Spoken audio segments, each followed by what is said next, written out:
예, 우리 하나님을 찬송하지 아니할 수가 없네요.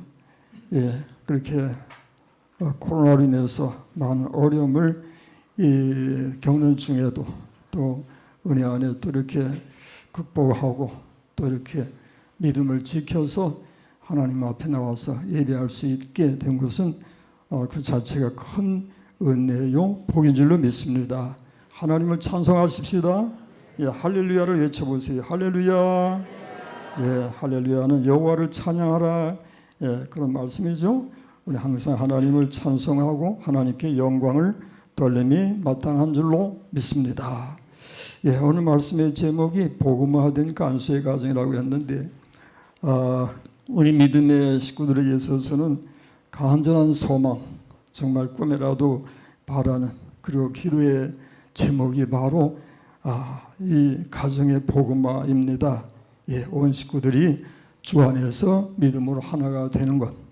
예, 그렇게 해서 하나님을 가정에서부터 열심히 섬겨 사는 가정의 교회라는 얘기를 하죠. 가정교회가 되게 하는 것. 우리들의 가정이 하나님을 경외하는 가정교회의 그 모습이 되게 하는 것.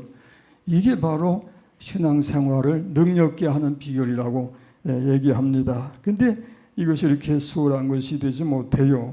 그래서 성경에서도 보면은 성경의 그 여러 가정들의 사례를 살펴보면은 정말 실망스러운 그런 일들이 많이 있습니다. 인류의 시작인 창세기의 그 아담의 가정부터 살펴보면은 정말 온전하지 못했어요. 예, 아담의 두 아들 이 가인과 아벨의 이야기는 여러분이 이미 잘 아시는 이야기인데 저들이 하나님 앞에 제사를 하는데 이 가인의 제사가 하나님 앞에 연락이 안 되고 아벨의 제사는 또 하나님 앞에 연락이 되었다고 해서 가인이 시기가 나고 질투가 나서 아벨을 미워해서 때려 죽였어요. 예, 이 최초의 살인이 이렇게 일어나게 된 것인데 이런 모양의 아담은 참 좋지 아니한 그런 모습으로 보여주었습니다. 그다음에 이제 노아의 가정은 그래서 노아의 8 식구가 온전히 방주에 들어가서 대홍수에서 살아남았다 하는 이야기가 간단하게 말하면 아무것도 아닌 것 같은데 그렇게 되기까지는 온 식구들이 얼마나 많은 어려움을 다 잘 극복을 하고 승리했겠는가. 정말 아름다운 그런 그 모범적인 그런 가정이 될 줄로 믿습니다. 그 다음에 이제 롯의 가정을 들어보려고 하는데요. 롯의 가정은 드라마로 말하면은 참 비극이라고 할 수 있고 또 막장 드라마 이제 그렇게 얘기할 수 있는데요. 소돔성이 망하기 전에 롯이 가족들을 이끌고 소돔성에서 빠져나오게 돼요. 예, 그때 이제 누구 나왔는가 하니까 롯과 롯의 처와 2 딸이었죠. 예, 2 딸은 그 남편들이 있었죠. 그래서 롯이 그 사회들에게 뭐라고 했습니까? 하나님께서 이 성을 멸하시려 하니 빨리 여기서 빠져나가자. 그렇게 확실하게 얘기를 했더니 롯의 2 사위가 장인의 얘기하는 것을 뭐라고 알았다고요? 농담으로 여겼더래요. 농담으로 여겼더래요. 그래서 결국 이제 롯의 2 사위는 함께 하지 못했어요. 예, 그래서 아내와 2 딸과 함께 롯이 소돔성에서 빠져나오는데 그나마도 또 롯의 아내가 그 미련을 버리지 못하고 돌아보았다가 성경에는 소금 기둥이 되었다 그렇게 설명하고 있습니다. 예, 또 롯의 가정은 그렇다 치더라도요. 우리가 참 존경하는 믿음의 위인 다윗의 가정은 어떠했는가 하니까 다윗의 가정도 실망스럽게 짝이 없어요. 예, 다윗의 그 첫째 아들이 암논이고요. 그 다음에 이제 압살롬이라는 이름이 나오는데 이 압살롬은 암논의 배다른 동생이에요. 예, 다윗에게 여러 아내가 있었다는 얘기죠. 그래서 결국 이제 그런 비극이 이제 시작이 됐겠다고 할 수 있겠는데 이 암논이 압살롬의 동생이었던 다말 배다른 동생인 다말을 짝사랑하게 되고 결국에는 강간까지 해요. 그렇게 되니까 그 친오빠인 압살롬이 암논을 미워해서 결국에 이제 살인까지 저질러요. 복수를 하게 됩니다. 나중에 이 압살롬은 자기 아버지 그 왕궁에 쳐들어가죠. 그래서 다윗은 거기서 참 울면서 쫓겨 도망가야 하는 그런 상황에 되다가 나중에 다시 회복됩니다. 압살롬은 결국에 이제 상수의 나무에 매달려 죽었더라, 그렇게 이제 이야기가 나오는데, 그 말씀에 보면 다윗이 그 자기 아들, 그 못난 아들 압살롬으로 인해서 애통하는 그런 이 모습이 나오잖아요. 실감 있게 내 아들 압살롬아, 내 아들 압살롬아, 네가 살고 내가 죽었더라면 좋았을 것을, 내가 죽고 네가 살았더라면 좋았을 것을 통곡하고 통곡하는, 이게 아버지, 이게 부모가 아니겠는가 그런 생각을 하게 되는데요. 어쨌든지 다윗의 가정은 참 이렇게 본이 되지 못하는 그런 가정이었던 것이 분명하고요. 오늘 본문에서는 이제 복음을 전하다가 옥에 갇힌 사도 바울이 그 자기를 지키던 간수가 복음을 받아들이고, 간수가 사도 바울을 자신의 가정으로 초청을 해서 온 가족이 믿고 또 세례를 받고, 그리고 이제 가정이 복음화되는 그런 제 사연을 그대로 기록하고 있는데, 아주 참 귀감이 될 만한 아주 모범적인 그런 사례가 되겠습니다. 먼저 사도 바울 일행이 복음을 전하다가 박해를 받아서 감옥에 갇히고 이제 하나님의 특별한 역사를 나타내시는 이야기가 25절부터 시작이 됩니다. 한번 읽어보세요. 한밤중에 바울과 실라가 기도하고 하나님을 찬송하며 죄수들이 듣더라. 이에 갑자기 큰 지진이 나서 옥토가 움직이고 문이 곧 다 열리며 모든 사람의 매인 것이 다 벗어진지라 그랬죠. 이렇게 해서 바울과 실라가 하나님을 찬송하는 이 상황이 그냥 우리가 그저 찬송했구나, 감옥에 들어가서도 찬송했네, 대단했네 라는 정도가 아니라 실컷 두들겨 맞고 나서 감옥에 갇히고 착고에 이제 채이고, 그런 입장에서 찬송이 어떻게 나올까요?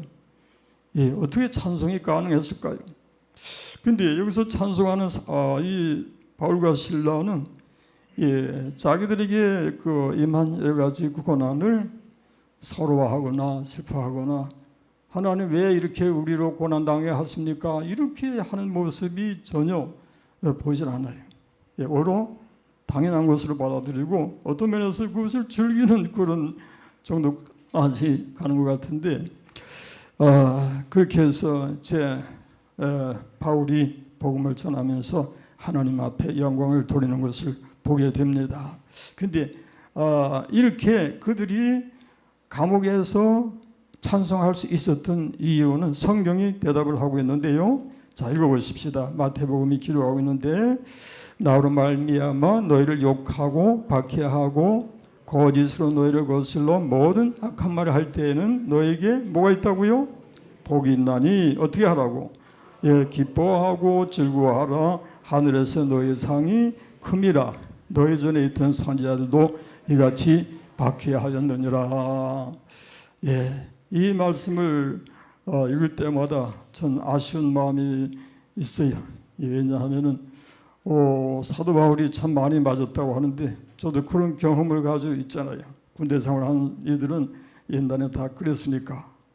그런데 사도 바울은 복음을 위해서 참 이렇게 매를 맞고 박해를 받아서 정말 자랑스러운 그런 마음이 되겠는데, 나는 군대 가서 내가 뭐 죄가 있어서도 아니고 그래서 억울하게 참 고참병한테 그냥 두드려 맞아야 했는데 아무런 그런 자네거리도 되지 못하고 아쉬운 마음이 가득하다, 그런 마음이 항상 듭니다. 바울처럼 하나님의 영광을 위해서, 복음을 위해서 고난을 당했더라면 그 자체는 물론 힘들고 어렵겠지만은 자랑이라도 했겠는데 하는 그런 마음이 생기는 것이 사실입니다. 그러나 좌우지간에 여기 본문의 이 사건은 하나님의 역사였습니다. 하나님께서 이렇게 이루어 가셨더라, 그런 말씀이거든요. 그런데 이제 간수가 극단적인 선택을 시도하게 되는 이야기가 나오죠. 읽어보세요. 간수가 자다가 깨어 옥문들이 열린 것을 보고 죄수들이 도망한 줄 생각하고 칼을 빼어 자결하려 하거늘. 그러는데 이제 간수는 잠이 들었다가 깨어서 지진이 나고, 이제 물론 하나님의 그 특별한 역사였어요. 옥문들이 다 열린 것을 목격하게 됩니다. 그래서 감옥을 지키는 간수의 입장에서 그 상황을 눈에 이제 목격하게 됐을 때에 얼마나 놀랐을까요? 아이고, 이거 큰일 났구나. 나는 이제 꼼짝없이 죽었다. 그런 마음이 들겠죠. 왜냐하면은 그 당시 법으로는 간수가 만약에 죄수, 자기가 지키는 죄수를 놓치게 되면은 그 죄수가 받아야 할 벌을 그 간수가 다 받도록 그렇게 돼 있었대요. 그러니까 난 이제 꼼짝없이 죽다 해서 이제 간수는 에라, 차라리 죽어버리자 해서 자결하려고, 칼을 빼어서 자결을 하려고 이제 그렇게 했던 것인데, 정말 참 생생한 그런 생동감 있는 그런 내용이 되겠는데, 간수가 이제 여기서 어떻게 되는가를 보세요. 간수가 이렇게 자결을 하려고 할 때에 사도 바울이 뭐라고 했는가 하니까, 뭐라고 했습니까? 바울이 28절 한번 읽어보세요. 크게 소리질러 이르되 네 몸을 상하지 말라. 우리가 다 여기 있노라. 우리가 다 여기 있노라. 그랬어요. 여기서 이렇게 간수가 극단적인 그런 선택을 시도하려고 할 때에 사도 바울이 이제 아니까, 이제 간수가 왜 그렇게 하려고 하는지를 아니까 말렸어요. 우리 다 여기 있으니까 안심해라. 우리 도망가지 않았다. 안심해라. 그렇게 했더니 간수는 또 놀라게 되죠. 옥문이 열린 것을 보고 놀라고, 또 도망가지 아니한 그 바울을 보고 또 놀라고, 또 바울이 자기에게 놀라지 말라고, 자결하지 말라고 그렇게 권면하는 걸 보고 이제 얼마나 정말 정신 없을 거예요. 그렇게까지 됐는데 이 모든 것이 바로 하나님의 역사로 이루어지는 것을 보게 됩니다. 그래서 간수가 이제 바울 앞에 엎드리게 되는 그런 말씀이 이제 나옵니다. 그게 뭔가 하니까 29절 말씀에 29절 읽어보세요.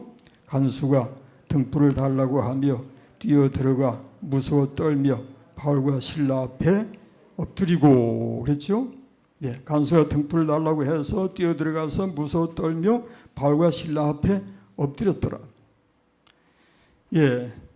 평소에는 이제 간수가 죄수들을 함부로 대하기도 하고, 때에 따라서는 또 매를 또 치기도 하고, 자기들 마음대로 그렇게 대하던, 그래서 아무것도 아닌 그 죄수들이 얼마나 참 비천해요.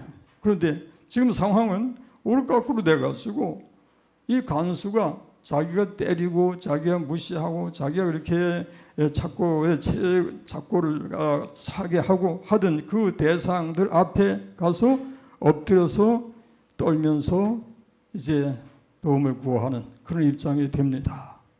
이것은 정말 기가 막힌 이제 반전이라고 할 수가 있겠죠. 하나님의 섭리 가운데 이런 역사가 일어나게 되는 것을 봅니다. 반전이라고 하는 얘기는 우리가 참 드라마를 보든지 영화를 보든지 그런 그 상황이 많이 전개되잖아요. 그래서 영화에서도 반전이 있고 드라마에서도 반전이 있는데 그 반전이 없으면 또 재미가 없잖아요. 그런데 그 반전이 영화나 드라마에서는 사람에 의해서 짜여진 그런 것이고, 또 여기에서의 그 반전이라고 하는 것은 하나님에 의해서 실제적으로 하나님께서 반전이 되어지게 하시는 그런 역사를 나타내신다, 그런 말씀이죠. 우리가 성경 속에서 이 반전의 그 역사를 여러 가지로 찾아볼 수 있는데, 예를 든다면은 참 노예로 팔려간 요셉이 나중에 뭐가 되나요? 애굽의 총리가 됩니다. 그리고 또 이방 나라의 포로로 잡혀간 에스더가 페르시아의 왕이었던 아하스웨로 왕의 왕비가 돼요. 그리고 또 들판에서 양을 치던 목동 다윗이 이스라엘의 왕이 되었습니다.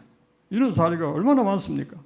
예, 근데 이 모든 것이 하나님이 하신 일이었더라 그런 말씀이에요.